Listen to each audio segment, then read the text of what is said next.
Last week, I met a young man at a networking event. He was probably in his early to mid 20s, and he had a job, but he wasn't satisfied with the job that he had because he really wanted to get into marketing, sports marketing. That's the field that really interests him. And as we were talking, it became very clear to me that even though he'd gotten many job interviews, many opportunities, his energy, the way he was showing up at these interviews, his inability to articulate himself and to speak in a way that was confident and to show up in a way that inspired others to want to be around him, that was what's holding him back. And that is probably the case for more people than they realize. Oftentimes you may poorly diagnose your situation and you may think, oh, well, maybe the problem is my resume needs some work, or I'm missing skill sets. But the reality is it's your energy, it's the way you show up. And frankly, this is difficult. As somebody who works with individuals, I coach, I'm a career coach, I work with executives, I work with teams. We don't always have the energy we may want or the motivation to keep ourselves going. And that's something I'm personally struggling with right now. And sometimes you're putting in a lot of work, like even with this YouTube channel, I'm putting in a lot of work, a lot of effort, but it's been very slow to grow. And I'm like, I don't really know what else to do because I'm showing up, I'm doing the work. And sometimes we have the belief that as long as we show up, as long as we're disciplined, as long as we do the work, things are going to work out the way we want them to. And unfortunately, that is not how life works. And that is a difficult thing to stomach. Sometimes you can do everything right, but things don't work out the way you want them to. So what do you do when you're in a situation like that? So what I want to do is for us to take a step back and really think about when you're really frustrated, when you find that you're giving it your all, you're not getting what you need. I want you to think about, are you asking for what you really want, right? What do you really want from whatever thing it is that you're trying to achieve? I know for me, I've invested in committed to doing YouTube for the whole year because it's a big part of my business. This is a way for me to share out and to be able to educate particularly people who are navigating difficult transitions in their lives, people who are trying to get a new job, people who are managers who are looking to show up better for their teams, people who are looking to get a promotion. These are all of the areas where I know I have skills, I have experience, I have knowledge that I can share with others that I believe can help them.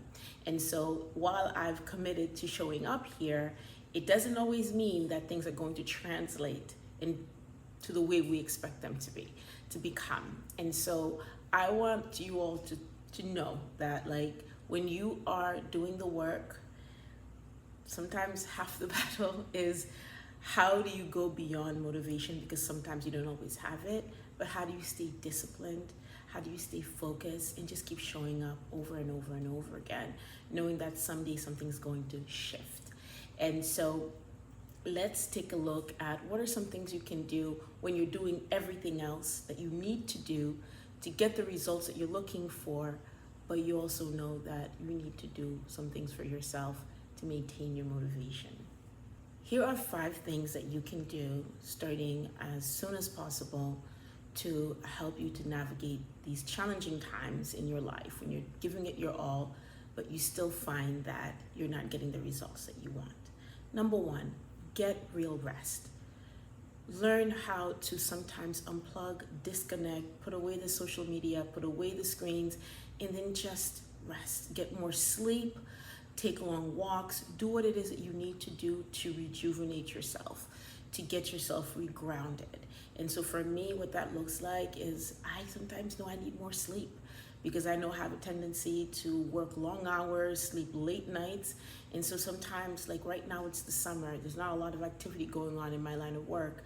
So it's a great time to just build in more rest into my day. Number 2, I want you to learn how to master your emotions.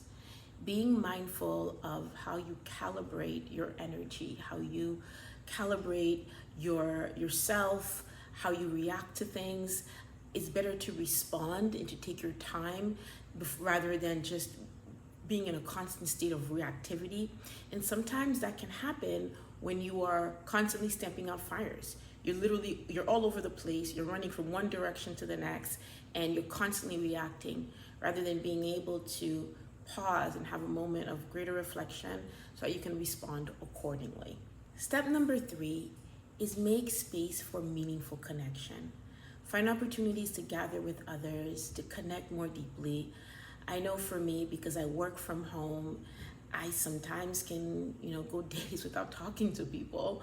And so I've made sure I've built into how I operate, making time to socialize. So whether it's with friends or whether it's with family, or once a month, I host an event in Fort Lauderdale where I just gather to meet new people.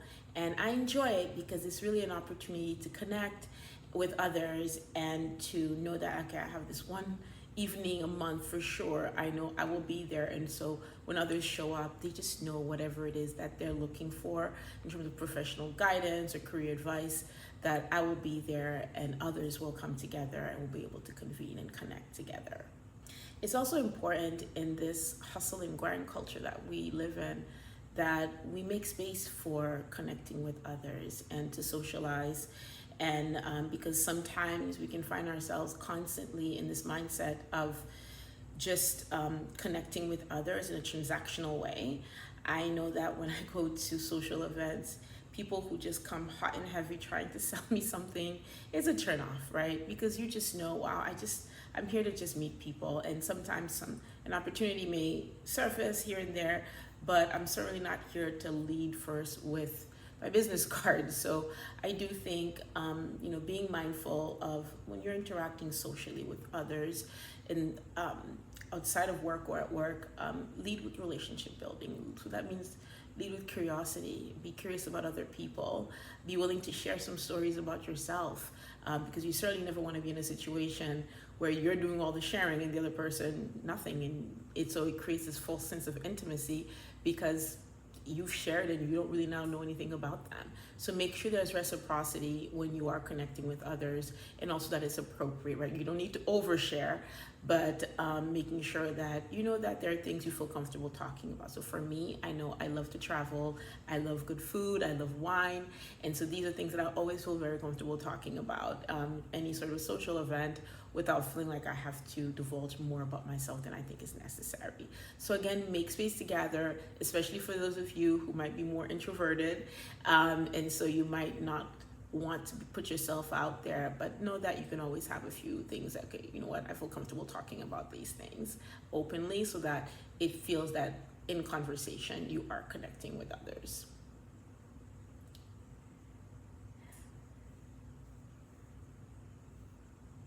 And it's so important to make sure that you remember the why for what you're doing, right? Whether you're starting a business, whether you're trying to get a promotion, whether you're looking for a new job, whether you're starting a new exercise routine or diet routine, or you want a new healthy lifestyle, remember your why. Why are you doing this? Why is this so important?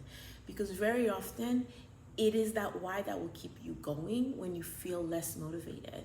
For me, my why to why I do this work is I believe it's important to have freedom and independence and to know that I can set my own schedule. I can choose to work in environments with people who align with my core values. And most importantly, I already know something about myself. I tend to, I can overwork myself. And so because of that, I have to be able to calibrate and choose to be in situations where I'm not going to allow myself to burn myself out for work, particularly for work that, where it's just a paycheck. And so for one, I know that my health is a priority for me. And so I make sure, and that's both my mental health, my physical health, my emotional health. So I make sure that I'm able to build my life in such a way where I have greater control over these things. And so my why is essentially being able to have more autonomy over my life and over my work and my expertise. And so I encourage you, if you don't know your why, to make it a priority for yourself the next few months or years to get really clear on the why of what you do, because that will help to keep you going. It will also start to give you a greater sense of your purpose. Lastly, and I think most importantly, being able to set healthy boundaries. We live in an always on culture, all of us. I struggle with this more and more every day, because particularly with my phone, with social media, I want to know what's going on. And so I'm always plugged in, always tuned in. I'm always ready to respond to an email when I know, like, okay, this is way past the time that I should be responding to an email. My work day should be over. And so people who work from home, they know this is real. And increasingly what's happening, the people who have 9-to-5 jobs, there is this expectation that you should be responding to an email at 8 o'clock. Especially, let's say if you work on the East Coast and the rest of your teams in California is on the West Coast, your 8 o'clock is their 5 o'clock. So if they're still sending you emails, you might feel inclined to respond. But I think it's important for all of us to have boundaries, because this is what will keep us healthy, and it's also what will keep us to better manage ourselves and our times, and also set expectations. So don't be afraid to tell others, hey, I know our hours are off, but I may, see your email, but I might respond to it the next day. Or better yet, one little trick that I like to do is, even if I see the email, if I choose to respond, it's better not to until the next day. If I feel like I need to respond, if it's not urgent, sometimes I might set it off to respond at the next day. I just pre-schedule it on my in my email. And other times I might just find that, okay, it's important, this is important enough, I need to respond to it. But I do think it's really important that, as so many of the tools that we use, they're both for work as well as for our leisure and also our day-to-day activities. It's so easy with all these productivity tools, all these apps, for us to fall into a place of constantly feeling like we're responding and engaging and reacting, when I know that, and we know that, we need more time for rest. And so having healthy boundaries is a way to put guardrails and safeguards around yourself. So if you know your workday ends at 6, don't answer any more emails at 6 o'clock unless it's a dire emergency, and it rarely ever is. And be mindful of that. If you do go out of your boundaries, be like, hey, I know I don't usually respond at this time, but I feel like this was pressing enough to respond. So people also don't have the expectation that now you expect them to also be responding beyond after their work hours as well, or even before their work hours begin in the morning. I hope you found this very helpful. If you are looking for, whether it's job hunting, career advice, preparation, I have a toolkit, a dream job toolkit that is in the link in the description. It's a free download, so feel free to just go in and download it, and you can use it to help you during your job search. I also provide 30-minute and 1-hour coaching sessions for individuals. So if you're somebody, whether you are in the early interview phase, or you're looking for salary negotiation tips and best practices, you want some coaching around that, because you want to be set up for success when you're going into your salary negotiations. If you're having any challenges at work and you know that you want to be in a better position, whether it's your performance reviews are coming up, actually, as far as that is concerned, you should be planning for that months ahead of time, not a few weeks before your performance reviews are coming, and you want to be able to put yourself in the best position.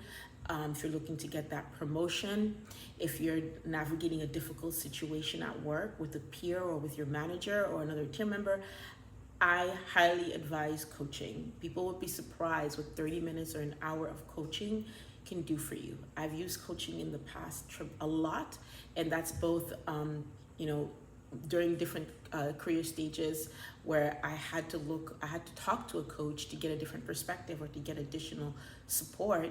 And I'll tell you this, I remember when I was shifting from my first post business school job, where my salary was really low actually, and I was making that pivot. It was during the recession, to then the actual type of job and career that I had gone to school for.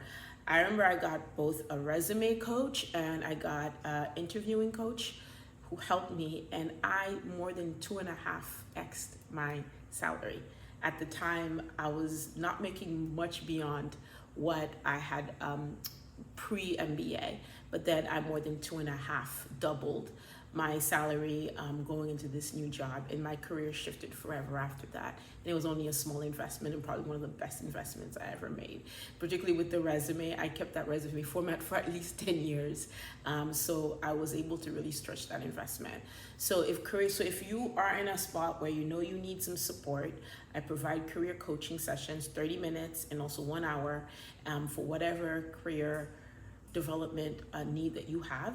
Feel free to click on the link below, and I'm more than happy to basically work with you to help you to achieve whatever your next goal is.